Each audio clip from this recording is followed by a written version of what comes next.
حضرت مولانا کلیم صدیقی صاحب جو ہندوستان میں مولانا ابو الحسن علی ندوی رحمہ اللہ تعالیٰ کے خلفاء میں سے ہیں، بہت عرصے سے تمنا تھی کہ ان سے ملاقات کی جائے، کیونکہ وہ غیر مسلموں میں تبلیغ کے حوالے سے کافی کام کر رہے ہیں۔ جب بھی آپ کسی کو تبلیغ کرتے ہیں یا کسی کی طرف دعوت دیتے ہیں تو دو طریقے ہوتے ہیں۔ ایک طریقہ ہوتا ہے دلائل سے قائل کرنا، اور ایک طریقہ ہوتا ہے محبت سے۔ دلائل کو ذرا ایک طرف رکھو، محبت سے کسی کو سمجھانا، اس کو یہ قائل کرنا کہ ہم آپ کے خیر خواہ ہیں، آپ کو بچانا چاہتے ہیں۔ باپ اپنے بیٹے کو سمجھا رہا ہو کہ بیٹا پڑھ لکھ کے کچھ بڑے آدمی بن جاؤ، پڑھ لیا کرو، بیٹے کو سمجھ میں نہ آ رہا ہو، وہ ابا سے بحث کر رہا ہو، کیوں وہ فلاں کھلاڑی بغیر پڑھے اتنا بڑا کھلاڑی بن گیا تو مجھے پڑھنے کی کیا ضرورت ہے بھائی؟ وہ فلاں آدمی اتنا بڑا اداکار بن گیا تو مجھے پڑھنے کی کیا ضرورت ہے؟ تو باپ پھر ایسے موقع پہ کہتا ہے بیٹا تم میں ابھی دلیل سمجھنے کی صلاحیت نہیں ہے، تم بس اتنا سمجھ لو کہ میں باپ ہوں اور باپ اولاد کے لیے ہمیشہ اچھا سوچتا ہے۔ کیا خیال ہے؟ پھر وہ اپنے احسانات گنواتا ہے کہ بھئی مجھ سے اچھا تمہارے حق میں کوئی فیصلہ نہیں کر سکتا، تو چھوڑ دو ابھی دلائل کو۔ تو یہ بھی ایک اسٹائل ہوتا ہے کسی کو سیدھے راستے پہ لانے کا، کہ آپ دلائل سے یہ ثابت کر دیں کہ ہم تمہارے خیر خواہ ہیں، ہم تمہارا اچھا چاہتے ہیں۔ ایک طریقہ یہ ہوتا ہے کہ آپ دلائل سے کسی کو قائل کریں۔ غیر مسلموں کو دلیل سے اس بات سمجھائی جاتی ہے، جیسے قرآن نے دلائل بھی دیے ہیں اور قرآن نے یہ بھی ثابت کیا ہے کہ ہم تمہارے خیر خواہ ہیں۔ تو جناب ڈاکٹر ذاکر نائک کا جو انداز ہے وہ دلائل کا ہے، اور مولانا کلیم صدیقی صاحب کا جو اسٹائل ہے وہ محبت کا۔ بھائی دلائل ایک طرف رکھ یار، تو بات سمجھ رہے ہیں؟ بات سمجھ۔ تو انہوں نے کچھ کارگزاریاں وہاں سنی، بڑا ایمان تازہ ہوا۔ انہوں نے ایک واقعہ سنایا کہ ایک عالم گئے عیسائی پادری کو دین کی دعوت دینے کے لیے، اس نے کہا مناظرہ کرو کھلے عام۔ تو ان عالم نے کہا کہ بھائی تجھے اگر مناظرہ کر کے جیتنا ہے نا، عزت چاہیے، تو میں کھلے عام اعلان کر دیتا ہوں کہ میرا اس سے مناظرہ ہوا تھا، میں ہار گیا۔ سمجھ رہے؟ میرا اس سے مناظرہ ہوا تھا اور وہ مناظرہ میں ہار گیا، تیری عزت ہو جائے گی، میں ذلیل ہو جاؤں گا۔ یہ چاہتا ہے نا، تو یہ میں پہلے ہی تیار ہوں اس کے لیے۔ لیکن میں تجھے ایک بات بتا دوں کہ آخرت میں تیری بخشش ایمان کے بغیر نہیں ہوگی، یہ تو سمجھ لے۔ میں تو ہار جاؤں گا، تیری عزت ہو جائے گی۔ مسلمانوں کا عالم ہار گیا اور ایک پادری جیت گیا، وہ میں بغیر مقابلے کے ہی اعلان کر دوں گا۔ لیکن تو یہ سوچ کے کیا آخرت میں تیری بخشش ہو جائے گی اس دین کے ساتھ جس کو تو فالو کر رہا ہے؟ کیا یہ اسلام کے مقابلے میں ہو سکتا ہے؟ تو وہ پادری کی سمجھ میں بات آ گئی اور الحمدللہ اس نے اسلام قبول کر لیا۔ تو یہ بھی ایک انداز ہوتا ہے کہ بھائی تو اپنی سوچ، تیرا ضمیر کیا کہتا ہے؟ ضمیر کیا کہتا ہے؟ غلط چیز پہ انسان کا ضمیر اسے ملامت کرتا ہے، کبھی بھی مطمئن نہیں ہوتا۔ تو یہ بھی ایک دعوت کا انداز ہے۔ تو بڑے عرصے سے تمنا تھی کہ حضرت سے ملاقات کی جائے، ان کے طریقہ کار کو سمجھا جائے۔ تو انڈیا اور پاکستان سوکنے ہیں، دو سوکنوں کو ایک گھر میں رکھو تو وہ تو رہ لیں گی، مگر پھر آپ نہیں رہ سکتے۔ رہنا چاہتے ہو تو ہیلمٹ پہن کے رہ سکتے ہو، آپ تو ہیلمٹ پہنو گھر میں داخل ہو۔ سمجھ رہے ہیں؟ ہیلمٹ کا جو مقصد ہے نا، صرف بائک پہ زخمی ہونے سے نہیں بچاتا ہے، 4 شادیوں والوں کے لیے بھی ہیلمٹ بے انتہا ضروری ہے، حقیقت ہے یہ۔ تو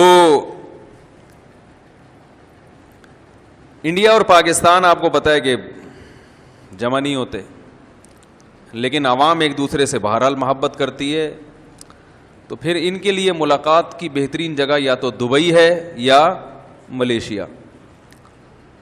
تو ملیشیا میں حضرت نے ایک تربیتی اجتماع کا پروگرام رکھا، غیر مسلموں میں کیسے تبلیغ کی جاتی ہے. تو پھر ہم نے کہا یہ تو بہت اچھی ایک ورک شاپ ہے باقاعدہ 3 دن کی، تو اس میں شرکت بھی ہو جائے گی، حضرت سے ملاقات بھی ہو جائے گی. تو پتلی گلی سے نکل لیے ہم. تو وہاں بہت کچھ سیکھنے کا موقع ملا. بہت سارے غیر مسلم تھے جنہوں نے اپنی کارگزاریاں سنائی. کوئی 27 سال پہلے مسلمان ہوا، کوئی 20 سال پہلے، کوئی 15 سال پہلے، اور مختلف زبانوں کے. اور کمال کی بات یہ کہ جو بھی مسلمان ہوا وہ خود مبلغ بن گیا، داعی بن گیا. میں نے تو ایک ہی انٹرویو نشر کیا تھا، واقعی تو بہت سارے تھے. بہت ساروں نے انٹرویو اس لیے نہیں دیے کہ ان کے لیے پھر مسائل کھڑے ہو سکتے تھے، ورنہ ایسی زبردست کارگزاریاں تھیں کہ ان کو اگر سنایا جائے، ان کے انٹرویو انہی کی زبان میں اگر سنایا جاتا تو ایمان تازہ ہو جاتا ہے انسان کا. تو وہ غیر مسلموں میں گشت بھی کرتے ہیں. ہم نے کہا چلو تبلیغی گشت تو ہم نے دیکھا ہے، یہ والا بھی دیکھ لیتے ہیں. تو اس کا ایک خاص طریقہ ہوتا ہے کہ بھائی جو بھی جان پہچان والے ہیں غیر مسلم، ان سے ٹائم لیا، ان کے پاس گئے. تو جو متکلم تھے انہوں نے جو متکلم تھے وہ وہی تھے جو پہلے غیر مسلم تھے پھر مسلمان ہوئے تھے، کیونکہ وہ ان کی زبان زیادہ اچھی طرح جانتے. وہ ہندی الفاظ جو ہے نا، ہم تو نہیں جانتے نا ہندی کے پورے وہ چمتکار جانتا ہوں بس میں، ایک چمتکار اور 2-4 ایسے الفاظ. تو وہ جب انہی کی زبان میں بات کرتے ہیں تو ایک طبیعت مائل ہوتی ہے کہ یار یہ تو ایک سکھ تھے جو مسلمان ہوئے. انہوں نے بتایا کہ میں جب سکھوں میں تبلیغ کے لیے گیا تو میں نے انہی کے ساری ٹرم استعمال کی، تو وہ حیران ہو گئے کہ یہ حلیہ تو تمہارا مسلمانوں جیسا لگ رہا ہے اور بات چیت بالکل ہماری. تو بات سننے کے لیے تیار ہوتا ہے انسان. وما ارسلنا من رسول الا بلسان قومه ليبين لهم، فرمایا ہم نے جو پیغمبر بھی بھیجا انہی کی قوم میں سے بھیجا ہے. بلسان قومه، انہی کی قوم کی زبان دے کے بھیجا ہے. تو جس قوم کو تبلیغ کی جائے اسی کے لب و لہجے میں، اسی کی زبان میں اگر کی جائے گی تو فائدہ زیادہ ہوگا. یہ ایک اہم چیز ہے سیکھنے کو ملی. تو اس طرح سے تبلیغ کے لیے نکلتے تھے، ان کو جمع کر کے ان سے بات کرتے تھے. تو میں نے بھی ایک چیز نوٹ کی کہ غیر مسلم بات سننے کے لیے تیار ہیں، ان کو بتانے والا کوئی نہیں ہے. آدھا گھنٹہ بھی ان سے بات ہوئی ہے، انہوں نے غور سے سنا ہے. یہ جو ہم ایک ہی لاٹھی سے سب کو ہانکتے ہیں یہ غلط ہے. اتنی لمبی آدھا گھنٹے بھی بات ہوئی ہے نا، انہوں نے آرام سے بیٹھ کے سنی ہے. یہ ایک بڑا تجربہ تھا جو سامنے آیا کہ بھئی ایسا بھی نہیں ہے کہ جو ہم یہ سمجھتے ہیں کہ یہ نفرت کرتے ہیں مسلمانوں سے، یہ بات سننے کے لیے تیار نہیں. ایسا نہیں ہے، سننے کے لیے تیار ہیں، بشرطے کہ بات تمیز سے پیش کرنے والا ہو کوئی. ڈاکٹر ذاکر نائک پر جو پابندی لگی انڈیا میں اسی لیے تو لگی ہے کہ غیر مسلم سننے کے لیے تیار تھے. سمجھ میں آ رہی ہے بات؟ اگر غیر مسلم ان کی بات سننے کے لیے تیار نہ ہوتے تو پھر پابندی لگتی نہیں، لگانے کی ضرورت ہی نہیں ہے. سن رہے ہیں تبھی تو پابندیاں لگ رہی ہیں کہ بھائی یہ تو ہمارے لوگ ان کی سن رہے ہیں. تو بہت نرم انداز سے، بہت محبت کے ساتھ ان کو سمجھایا جاتا، اسلام کا تعارف کروایا جاتا کہ بھئی ہمارے تمہارے درمیان قدر مشترک کیا ہے. سکھوں کو بتایا جاتا کہ تم بھی اصل میں ایک خدا کے ماننے والے ہو، ہم بھی ایک کے ماننے والے ہیں، تو پھر ایک ہی پہ آ جاؤ نا.